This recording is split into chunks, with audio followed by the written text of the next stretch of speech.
Welcome to Speak Up and Stay Alive Radio with author, speaker, and your host, Pat Rouleau. Finally, someone willing and able to blow the top off hidden healthcare and hospital dangers. She's provocative, upbeat, balanced, fearless, fresh. Pat has over 20 years of experience as a professional public speaker and knows how to approach this important subject with enough humor and wit to keep you informed, entertained, and empowered. Each week you will say, "Oh," as Pat explores and exposes little-known hospital hazards, delves into the deep waters of dangerous healthcare practices, picks the brains of her good-looking and influential guests to help keep you and your family safe in today's fragmented healthcare system. The program is not intended to replace medical advice from a licensed professional, but rather to encourage you to become a well-informed participant in your health and well-being. And now, your host, Pat Rouleau.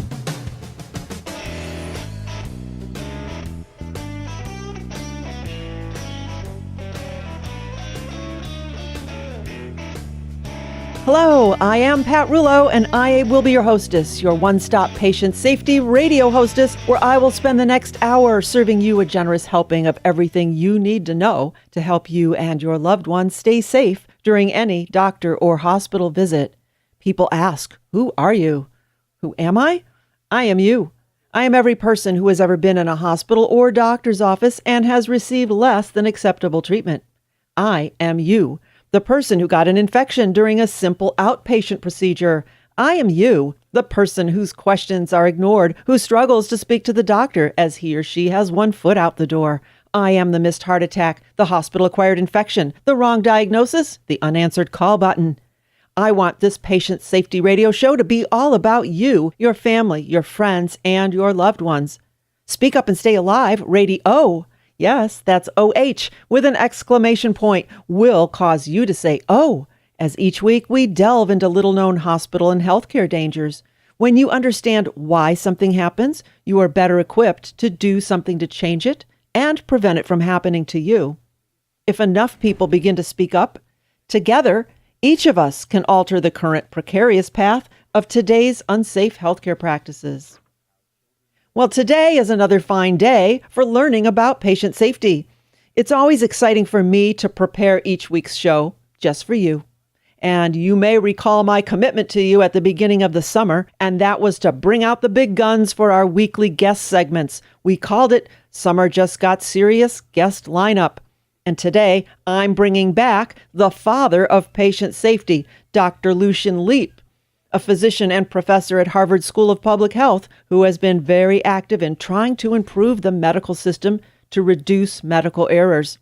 He will be with us again to answer some more of your email questions. It is a rarity to have such a well-known champion with us, and I am personally honored to share the air with him. And later, a loyal listener and fan of the show will join the boys to play this week's edition of Are You in Jeopardy? Or Are You Safe? So stay out of jeopardy, find your favorite and comfy seat, and enjoy this next fun-filled hour with us. And now, it's time for the healthcare hazard of the week.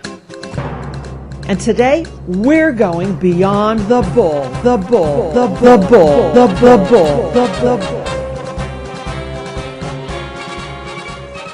bull. Where do you get your information when it comes to health-related issues?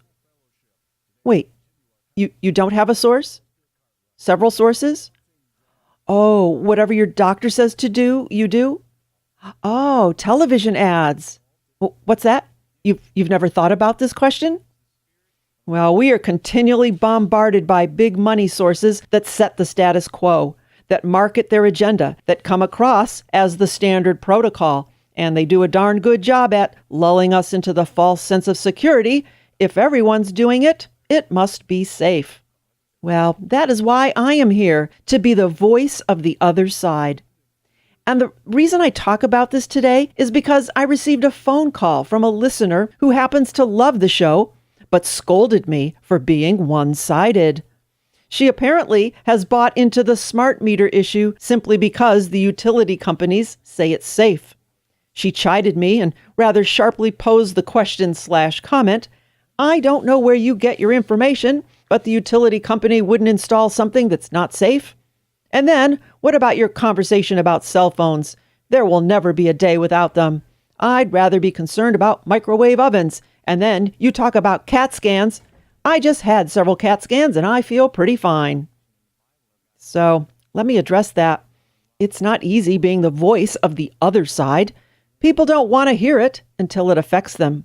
My topic on cell phones was on cell phones, not microwave ovens, which actually will make for its own separate hazard sometime. So was it one-sided? Yes, because that is the side I was talking about. If you listened, my concern for smart meters not only deals with the health hazards of unaccountable radiation bursts, but with the potential for these surveillance devices to change what it means to be a free person within our own homes. Was that one-sided? Yes, and it's the side that no one talks about. It's the side the utility company refuses to be accountable for and to. And what about CAT scans? It's so simple to get that CAT scan simply because the doctor said to do it, then actually be prepared with knowledge and ask that doctor, why do I need it? Can we accomplish that through the use of a safer tool, an MRI or ultrasound perhaps? The doctor or technician needs to be accountable and give you the facts. When you ask about the safety or the risks of the CAT scan, and the reply is, don't worry, it's safe, we do it all the time. That's not being accountable to you or to the truth. Like another caller who recently told me her story about requesting a thyroid shield prior to a CAT scan, and the technician refused, and how she was burned by the machine and now is on permanent thyroid medication. I'd call that one-sided, and not on the right side of the patient. Maybe you really do need the CAT scan, but how about knowing that from your perspective? How about allowing you to weigh the risks and the rewards based on your history of previous radiation accumulation and not from someone else who just maybe has a financial incentive? And I'm not saying that people never need CAT scans, but come on, you always have to consider if someone tells you to do something and they have something to gain, you must be prepared to make the decision based on your own best interest and not theirs. Is that being one-sided? Yes, it is. Your side. Sorry, but I'm just not a believer in doing as I'm told just because someone scarier than me told me to do it. Here's an example. Recently, my mom went to a new dentist for convenience purposes. His office is 2 minutes from her home versus her old dentist, who is an hour away. During her initial appointment, he quickly pronounced that she needed 3 root canals and sent her home with a prospective bill of thousands of dollars. When she got home, she called me with the news. Well, I just about jumped out of my mind. Seriously? I don't believe that, I told her. Although we were on the phone, I heard her eyes roll at me, suggesting that I am always such a skeptic.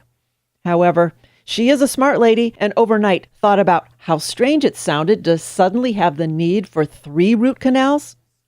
So the next week she made the hour drive back to her old dentist, armed with this diagnosis, and I'm sure you know how this ends. She did not, in fact, need 3 root canals. But this new chap, seeing an older woman with great dental insurance, perhaps thought, a trip to Tahiti is just the thing to rekindle my relationship with my wife. Hey, lady, you need 3 root canals. Pronto. And I'm sure you have stories of your own. I know I do. Last year, when I was having an odd set of throat issues, an ear, nose, and throat specialist sent me home with a year's prescription for Nexium, the little purple pill. End of story.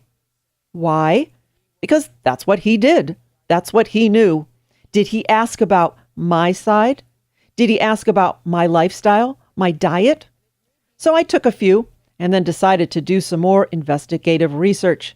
Without going into detail, I solved my problem by drinking organic apple cider vinegar and honey and cutting out tomatoes and yogurt from my daily diet, which, come to find out, were weirdly affecting my throat. But how many people are on a lifetime regime of these proton pump inhibitors like Nexium and Prilosec? Heck, it's almost the cool thing to do. Sorry, I just don't believe it is. Not in all cases. Oops, is that me being one-sided? Yeah, I'll own that. I am presenting one side, the side that is never presented, never heard, never allowed in mainstream big business marketing. No, it's not easy being the voice of the other side. So let me get back to the initial reason for this conversation about the woman who took exception to my thoughts and facts about the cumulative effects of smart meter, cell phones, and medical imagings such as CAT scans. I asked her to re-listen to the segment she had a problem with because as often as I can, I do include some of the research sources, and they were cited within my talk. I surely do not concoct crazy statements just for shock value. Think about this, though. The radio is not the medium to list bibliography of sources. That would be just plain boring, and you would quickly turn me off and go clean out your garage. I think the real issue is that many people either don't want to know about the other side or they don't care. It is much easier to rely on big government, big pharmacy, big medicine, big media, big brother. I have to go to work tomorrow. Don't have time to worry about smart meters, radiation, hospital infections, unnecessary drug prescriptions. Oh, but yes, you will have to worry about it. Maybe not today, but someday. And wouldn't it be smart to at least know that there is another side to the story? Well, folks, that's me. That's this radio program, the voice of the other side. And let me give you some assurance. If you hear something on this program and want to know the source, email me at speak@speakupandstayalive.com or call me at 440-725-5462, and I will forward that information to you. Accountability is what it's all about. I'm ready to be accountable. Is the other side?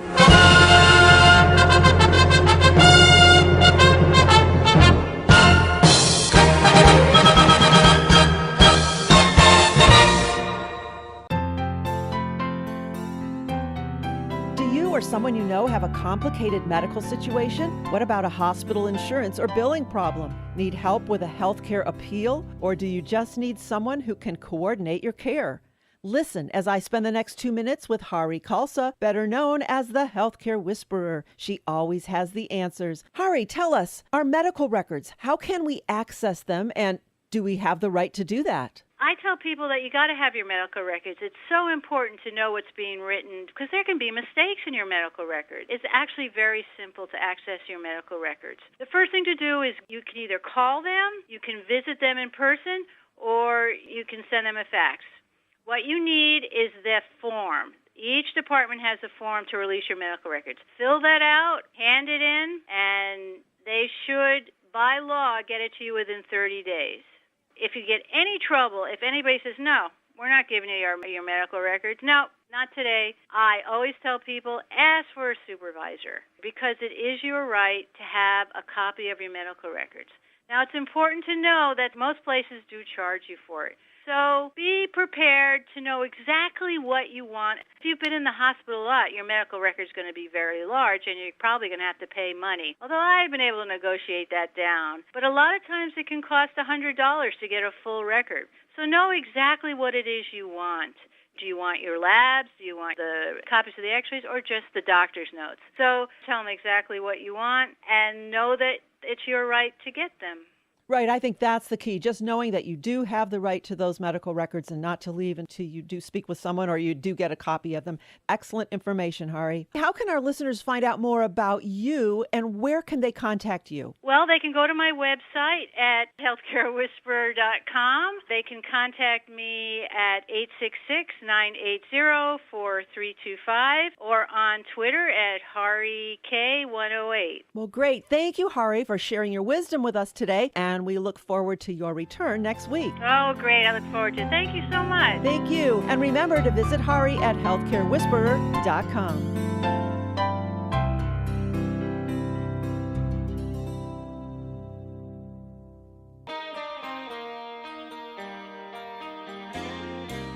Once again, we have my friend Elizabeth Bailey with us, and she is ready to share some valuable patient safety checklists with us found in her book, The Patient's Checklist. Listen as Elizabeth spends the next 2 minutes with us to share some of her easy-to-use checklist tips and tools. Elizabeth, what critical information do families know about the patient that is important for the care team to know? I often think friends and family think that they don't play an important role in high-tech medical care. But friends and family possess critical knowledge of the patient as a human being with a history, a life before the illness. The person comes first to the family, the patient second. Consequently, a family's observations about a loved one can make a really tremendous but often overlooked contribution to planning and assessing treatment. And families can tell if a patient is uncomfortable or if they don't seem like they're responding well to treatment in a way that doctors and physicians and nurses who aren't familiar with the patient won't recognize. Just holding the patient's hand are all important aspects of healing. Those little things that get overlooked, but they all add up and they could make a huge difference. Comfort care is extremely important. They do. Yes. Where can our listeners find out more about you and how can they contact you? Go to my website, which is thepatientschecklist.com. Thank you, Elizabeth, for sharing your simple hospital checklist with us as a way to keep us safe, sane, and organized. Thank you very much for having me. And remember, folks, visit our website, thepatientschecklist.com.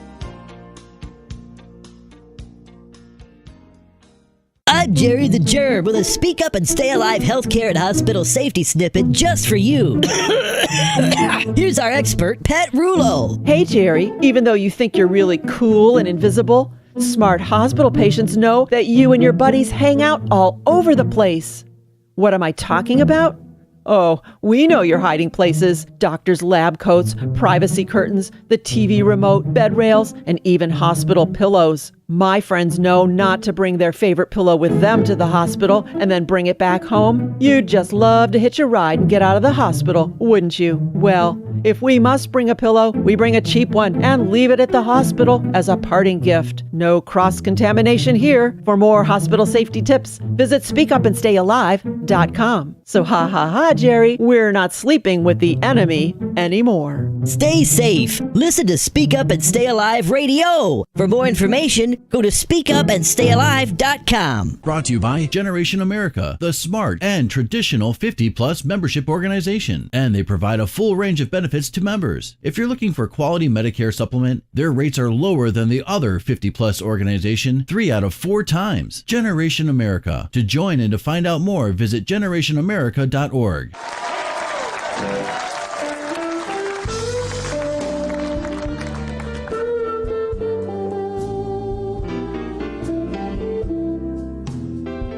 You are listening to Speak Up and Stay Alive, Patient Safety Radio, the only program that brings you weekly world-class guests and patient safety tips and tools that you can immediately use, all wrapped up in an entertaining, positive, and listener-friendly way.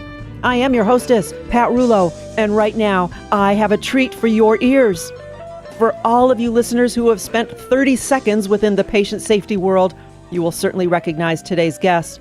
I am proud to share the air with Dr. Lucian Leape, the Harvard physician, also considered the father of the modern patient safety movement. He is responsible for the eye-opening Institute of Medicine's report, To Err is Human, the report that found that up to 98,000 Americans die every year from preventable medical errors made in hospitals alone. He is also the chairman and the namesake for the Lucian Leape Institute at the National Patient Safety Foundation located in Boston, Massachusetts. I could go on, but we have so much to talk about. So welcome to our show, Dr. Leape.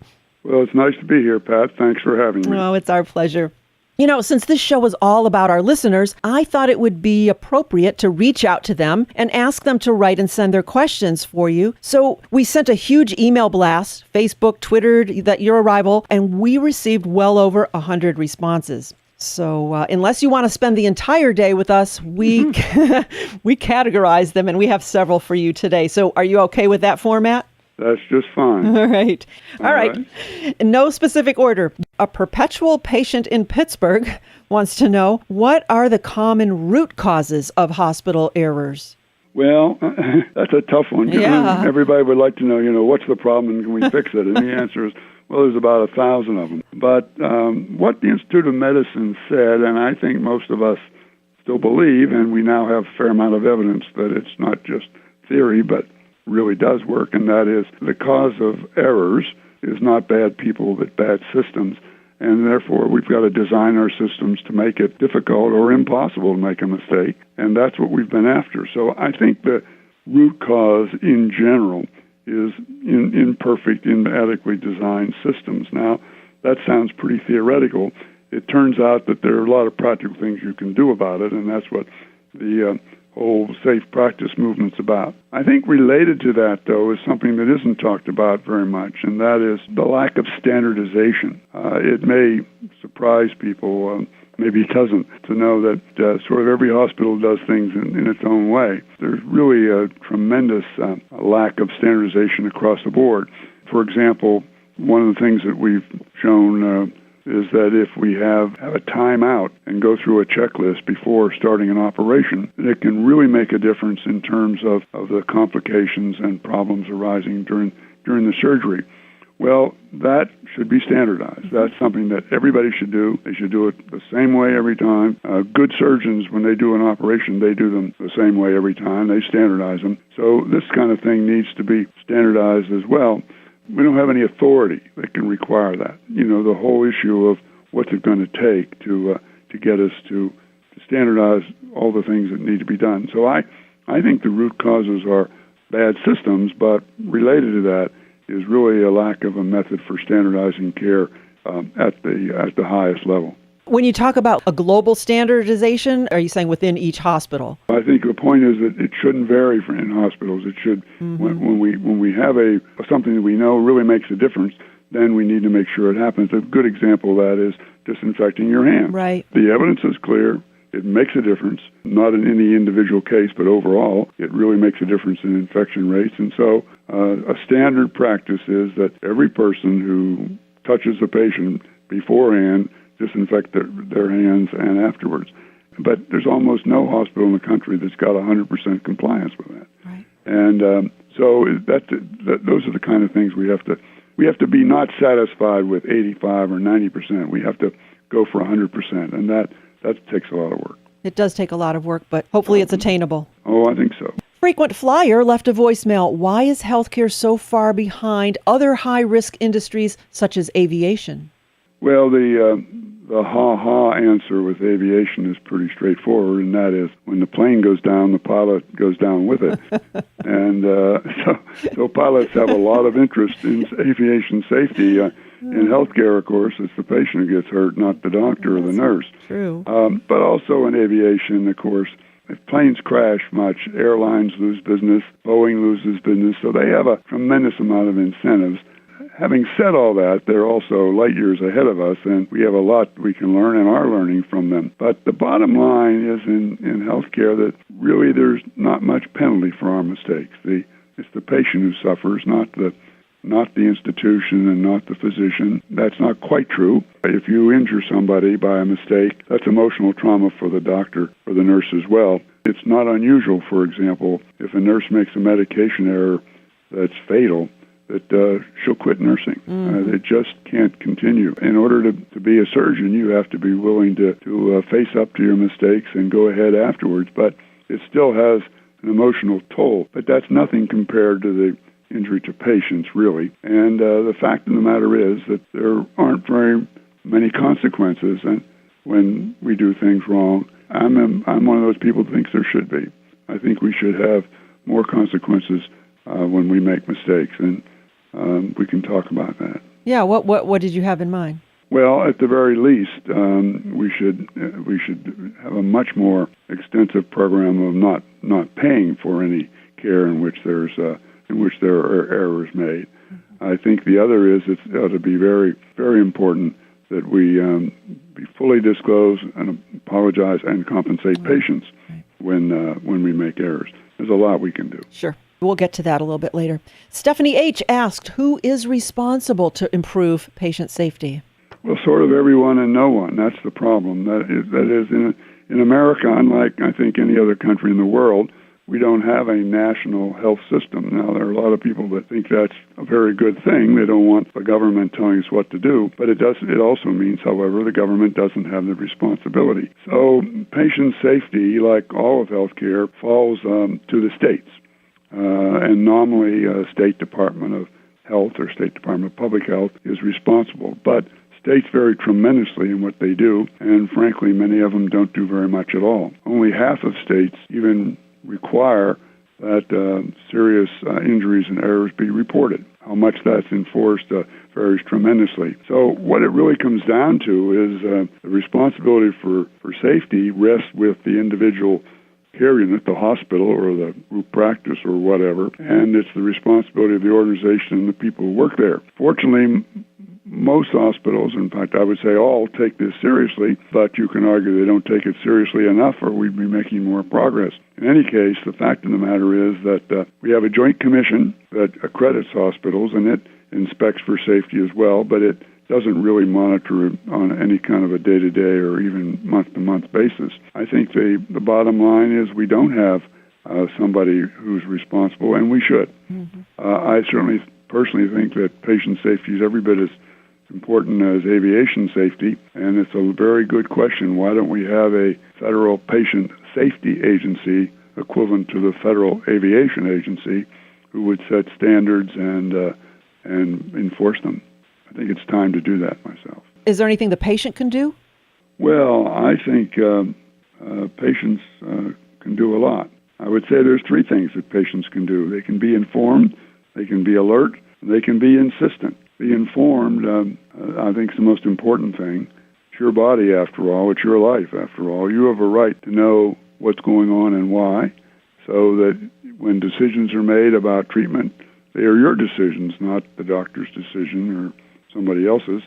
And then you have a right and responsibility to yourself to understand what the consequences are. So when a treatment is recommended, the first question is, well, what can I expect as a result? What are the chances I won't get that result? What are the risks? What kind of harm might I get from this treatment? What are your statistics?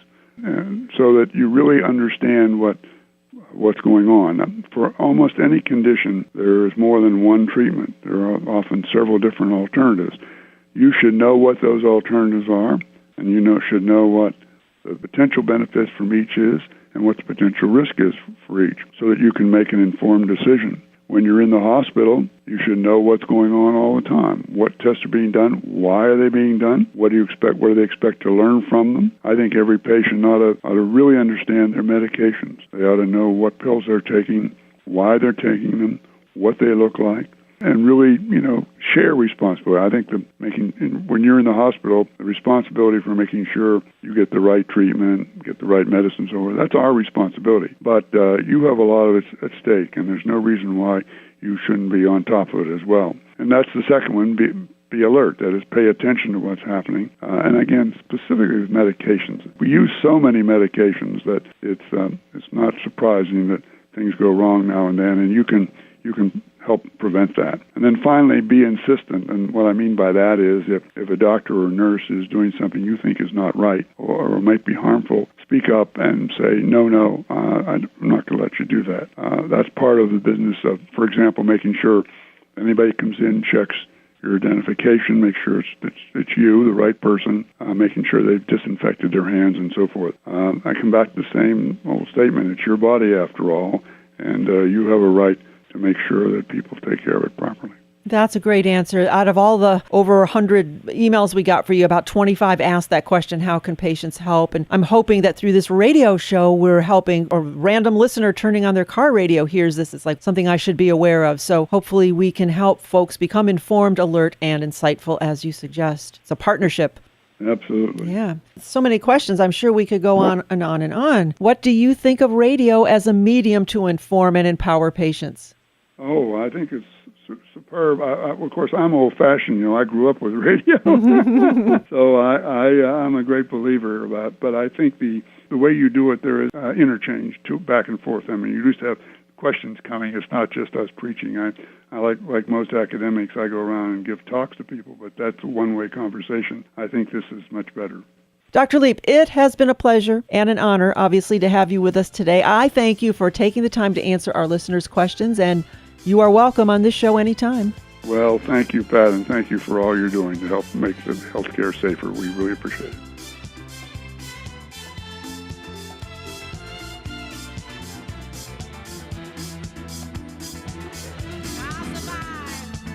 I will survive.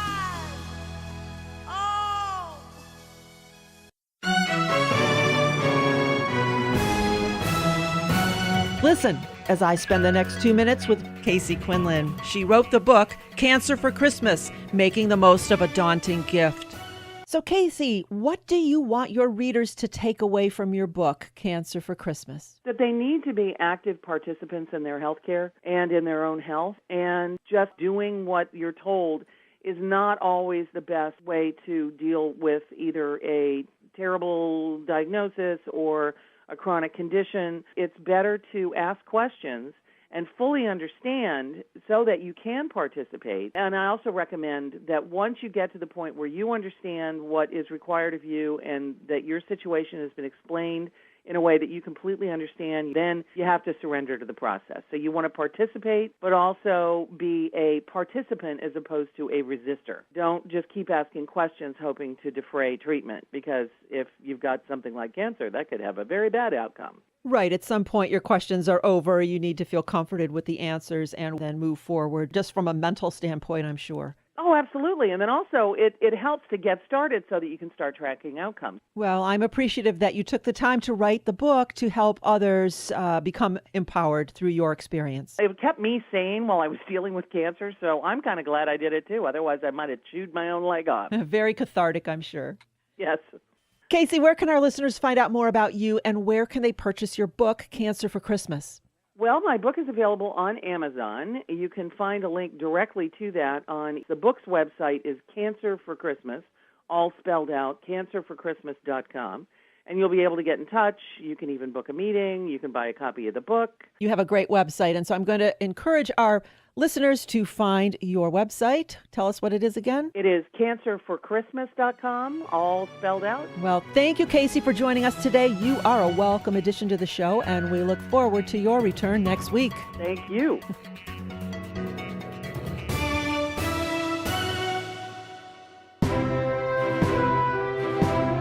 Well, today, I'm honored to have the spokesperson for this smart alternative to AARP with us today, and he is the legendary Chuck Woolery. Listen, as I spend the next 2 minutes with Chuck.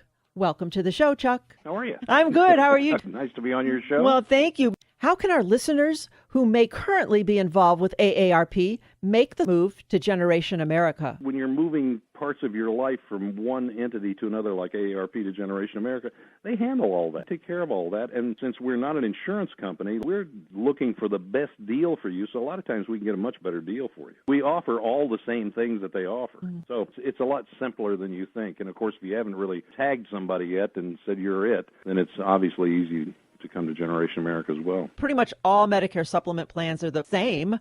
It's the price that's different. And so that's somebody who advocates for you and looks out for your best interest, and that's what drew me to them, is because that's what they do, and that's what they should do. Yeah. So the first thing we can do is to join Generation America, not just for the excellent benefits, but more importantly, to build the voice of sensible thinking people and to change the current precarious path currently being laid for our seniors, right?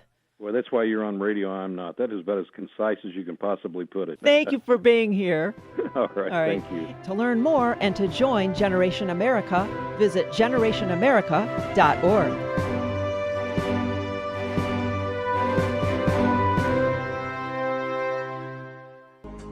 Anything you can do in your daily life to make it easier is a step in the healthy direction. Let me ask you a question. Have you ever spent hours standing in line holding your little paper number at a crowded motor vehicle department?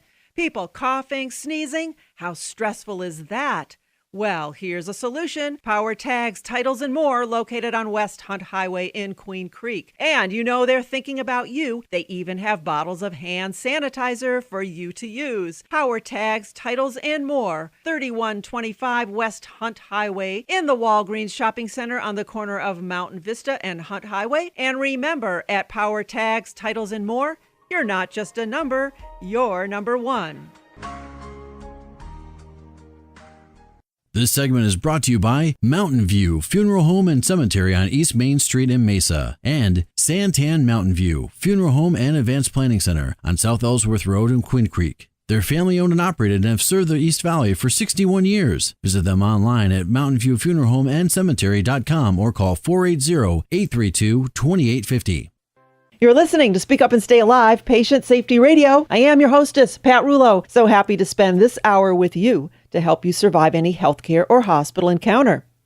Well, now today, I personally invited a very special gal to join us. Her name is Jerry, and she is a longtime loyal listener in the greater Cleveland area. We need more Jerrys in this world because for the past 6 years, she has been a major caretaker of her mom. So I thought we'd lighten her load a bit and have her join us as we open the game chamber and play one of our most favorite games, Are You in Jeopardy or Are You Safe? So welcome to the show, Jerry.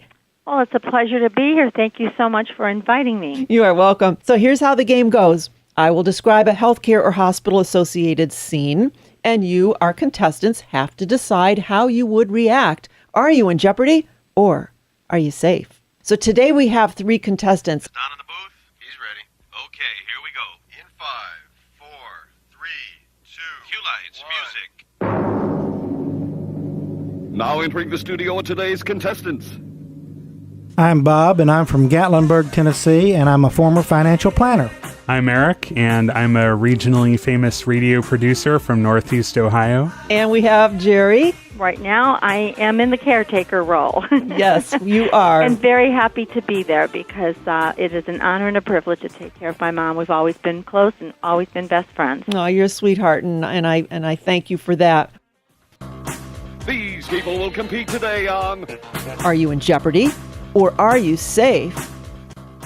All right, so we have 3 contestants, and we also have you, our dedicated to patient safety listeners from all over the globe. All of you will compete today on Are You in Jeopardy or Are You Safe? So you guys ready to go? Let's go for it. Here we go. All right, let's do it. All right, here is the first scenario. You are diagnosed with pre-diabetes.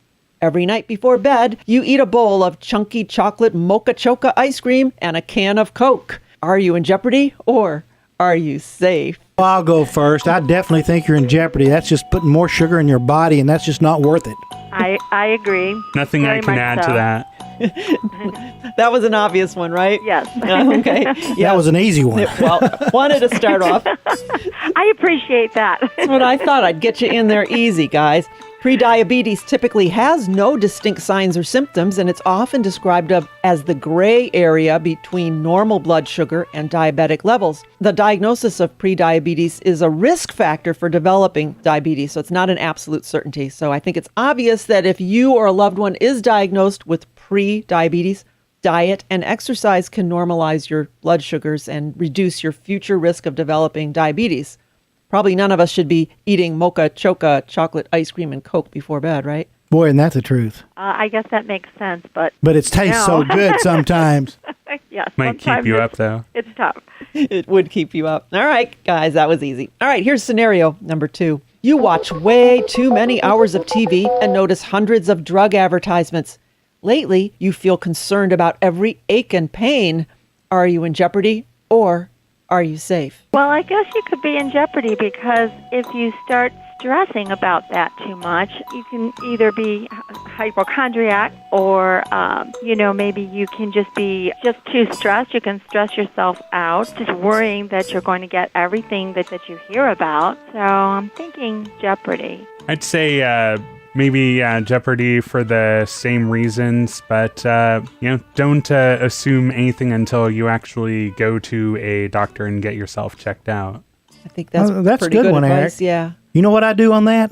I put it on mute because I don't want to hear any drug ads. I don't take any and I don't want any. I think you are all right. These direct-to-consumer drug ads are dangerous to your health. You know, we have golfers touting this and actors pushing that, and they have very limited educational value and basically are sensationalism, kind of marketing ploys designed to push a product, or should I say an industry. So I'd say be mindful when watching these, or as Bob said, press the mute button or stop watching so much TV. That's true. Yep. Well, I like to watch my news. Well, you can watch the news, but it's loaded with drug ads lately. Did you know that the United States and New Zealand are the only 2 countries that allow direct-to-consumer advertising like that? Wow. Isn't that crazy? Yeah, well, I think they ought to outlaw it, but that's the way they make their money. Let's face facts, follow the dollars. All right, we've got a handle on that. All right, here's scenario number 3. You are being prepped for surgery. Your nurse enters the room with a razor to shave the area around the upcoming surgical site. Are you in jeopardy or are you safe? My first impulse is to say safe, because it's good not to have hair in the way there. Yeah, you're thinking this is a trick question, right? Yeah, I don't know. I just have that paranoia for some reason. Okay, all right. I guess it depends on if what she's shaving with is sterile. And if she has, before shaving, I would think you would have to put some type of antiseptic or something on the skin first. Good answer. That's what I'm thinking. I just want to make sure she's shaving the right place where I'm having surgery. Oh gosh, hadn't thought of that. Oh, Yeah. that's the truth. Yeah, you know, sometimes We've heard, those horror stories. The answer I was kind of looking for was that shaving can cause small nicks in the skin, actually, which can contribute to surgical site infections. So what I would suggest is, I agree with you, Eric. Yeah, you don't want hair in the location. So you would ask maybe if that was, first of all, really necessary, or if they could simply clip the hair or use a depilatory instead of actually doing the shaving. You might also ask if you could be taking a pre-surgery antibiotic about an hour prior to surgery. That's another measure that could be used to prevent infections. you just taught me something. That's good. Yeah, those are. Wouldn't have thought of a depilatory. Yeah. So always ask. I mean, I think, Eric, you're absolutely right that hair needs to be removed, but are there other ways we can do it? All right, something to think about, people. Hopefully we don't have to think about that. Here's scenario number 4. You go to your doctor for a checkup. Your usual normal blood pressure reading is a bit high. Your doctor suggests that perhaps you are a bit nervous and takes several additional readings throughout the appointment and mentions maybe you have white coat syndrome. Further readings show a normal blood pressure reading. Is what he did, does that keep you in jeopardy, or would you be safe? No, you'd be safe, I would say, because the white coat syndrome, that's relatively common amongst people, I think. And I sometimes when they first walk into a doctor's office, they're just really nervous. For a doctor to wait a while, maybe joke with the patient, talk to them, get them a little at ease, and then take it again, I think you have a better chance of getting a more normal reading as time goes on. So I think that's a great idea. I think Jerry needs my job here. Jerry, you're getting to be an expert on this. I've had a lot of practice. What do you think, Eric? Yeah, nothing to add. Okay. What do you think, Bobby? I think you're safe. I really do. Because, like Jerry said, the white coat syndrome, it affects a lot of people. Right. I'd say you are fairly safe in that your doctor actually was quite caring and concerned enough to mention that some folks do have slightly higher blood pressure readings when they see the scary white lab coat. And so if that does happen to you, for all of our listeners, request several readings during the appointment, maybe get a nicer looking nurse to come in or something, and maybe even monitor your readings throughout the next week. Go to your local pharmacy and have several blood pressure readings taken. So don't run for the statin drugs right away. You might just be having white coat syndrome, right? You got it. It's a conditioned response, like Pavlov's dog. Absolutely. Yeah. Except we're not salivating, right? No, right. It's right. It's kind of, yes, it's different in that way for sure. That would be a horrible mess. That would be, yes. He would need his white coat then. Definitely. All right, you guys. Here's our last scenario. You guys are good. You are a caretaker for an elderly parent. Occasionally, you take the time to leave the house and do fun things on your own. Visit with friends, catch a movie, or even get your hair cut or go shopping alone. You realize that you'll be no good to your loved one if you are not in tip-top shape. By doing these things for yourself, are you in jeopardy or are you safe? It depends on the person that you're taking care of, if they are able to safely stay alone until you do these things, or if you are able to find maybe someone that you really trust. Trust is important, to be with that person. But and the other thing too is sometimes the person you're caring for suffers from like separation anxiety, and you not being there makes them worse. So there's a lot of different ways to look at this one. Absolutely, I agree with you. Yeah, I mean, you would be safe, but would the person you're a caregiver for be safe? That's the concern. Excellent question. What do you think, Bobby? I think that's very true. I think you just about have to have all your ducks in a row before you take off, because you got a lot of stress on you when you leave, because you're going to be worried and you want to make sure that person's taken care of. So it's a two-edged sword there both ways. Exactly. Exactly. Yeah, there's a lot of guilt that goes along with There being a definitely is a lot of caretaker. guilt. I mean, There it is a safe and a sane thing to do if you can, because as a caretaker, you are a very important person. So it's Right. important to take care of yourself and take the time to look after yourself too. And it is okay to Right. be concerned about yourself. And if you can do some of those things for yourself, when you come back to being the caregiver again, you're kind of fresher. You've been refreshed, and you can approach it with a little bit more, I don't know, you're not as, you just kind of feel better, like you can take it on again, But again, every situation's so different too, though. So it's hard. It is hard, and you've been doing a great job. Well, thank you. I do mean that.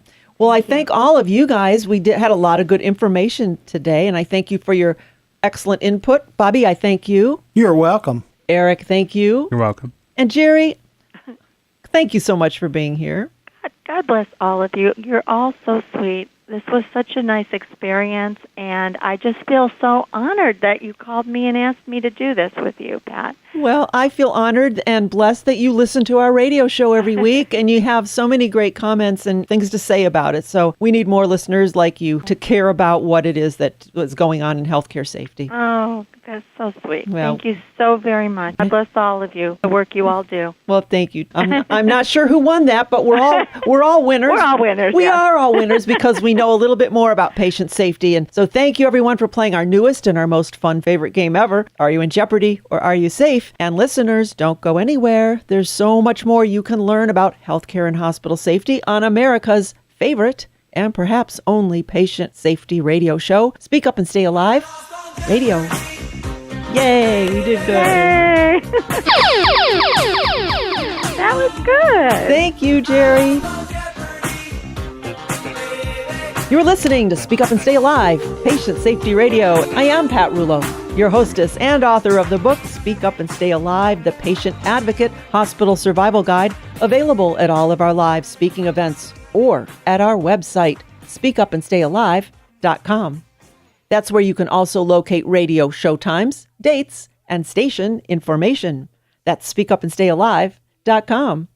And if you would like to purchase the book but do not have internet access, it's okay to call me.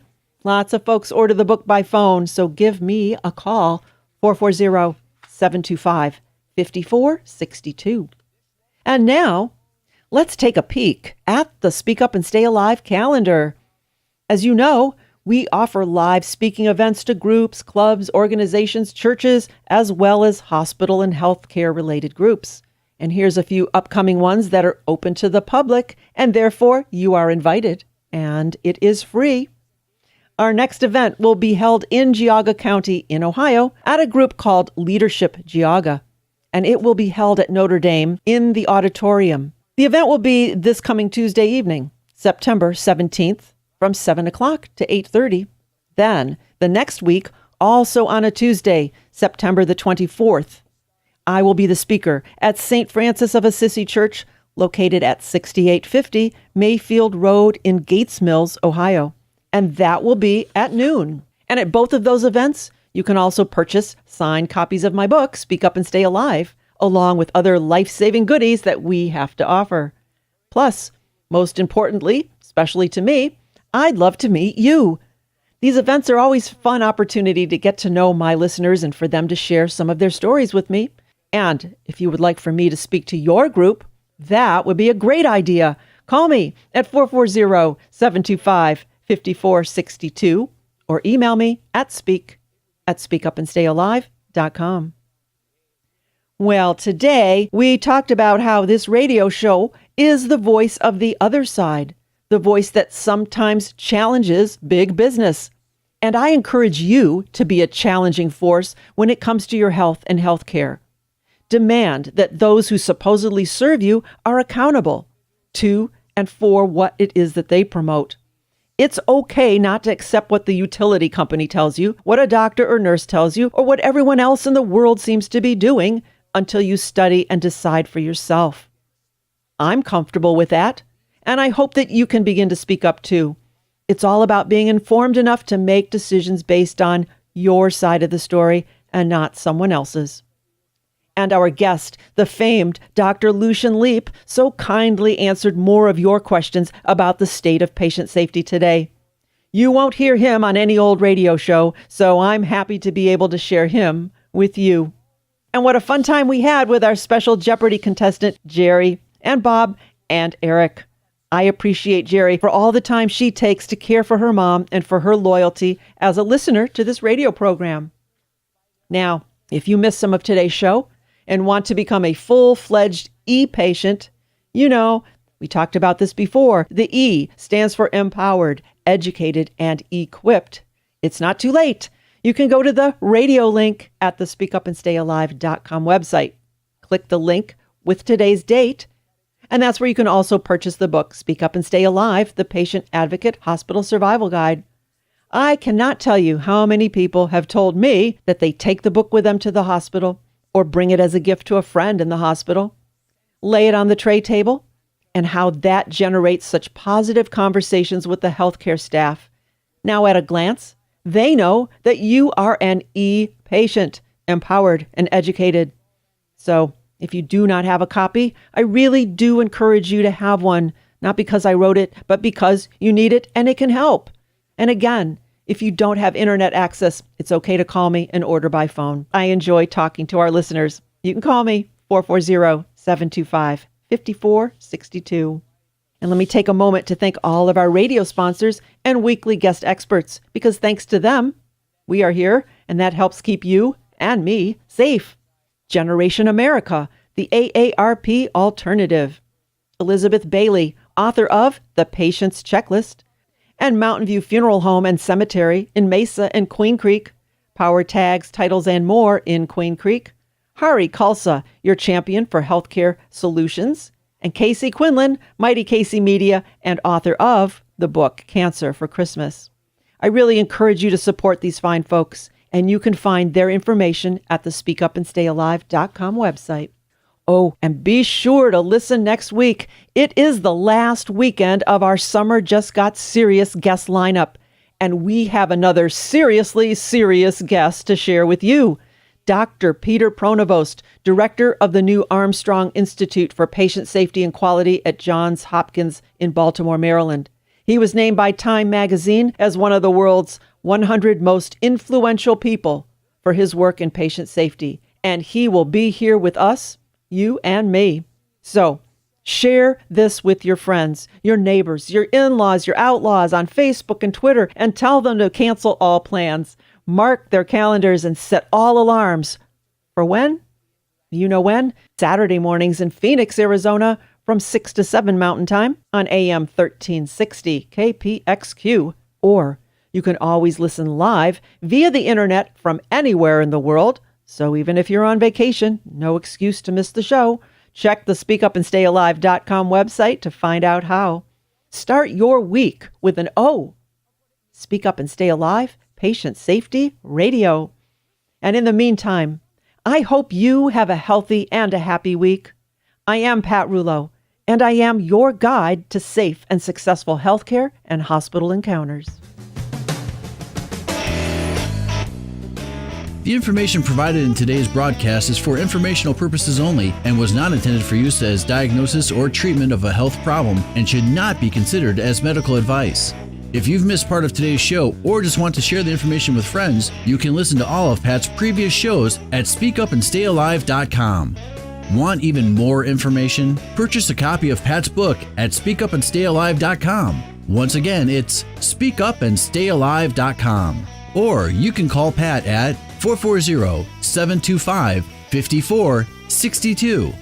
Until next week, remember, it's okay to ask others to wash their hands. You have to speak up and stay alive.